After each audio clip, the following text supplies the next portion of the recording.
একদিন বিশ্বনবী বললেন, বান্দার কোনো হক আল্লাহ কোনোদিন ছেড়ে দেয় না। আল্লাহর হক আল্লাহ মাফ করে, বান্দার হকের মাফ নাই। যদিও আমি নবী, আমার উপর যদি কোনো হক থাকে বলো, আমি দিয়ে দেব।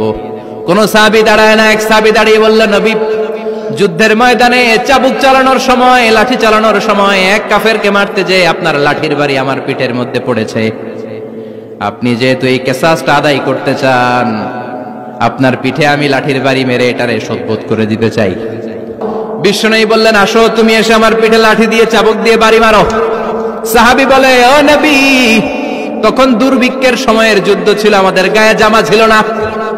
যখন আপনি আমার চাবুকটা পিঠের মধ্যে মেরেছেন, আমার পিঠে তখন জামা ছিল না।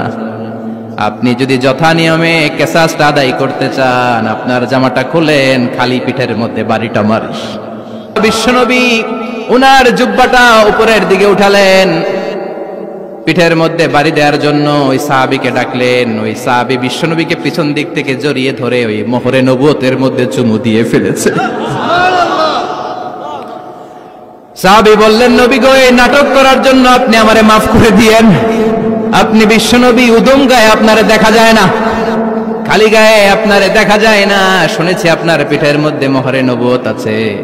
অনেক দিনের সাধনা, জল্পনা কল্পনা, আপনার মোহরে নবুয়তে আমার ঠোঁটটা আমি লাগাবো। আপনার মোহরে নবুয়তের মধ্যে আমার ঠোঁটটা লাগিয়ে আমার ঠোঁটটারে আমি জাহান্নাম থেকে পরিত্রাণ করাবো। আপনার উপরে আমার কোনো হক নাই। আমার আব্বা মা, আমার সম্পদ, আমার জীবন আপনার জন্য কোরবান গো নবী।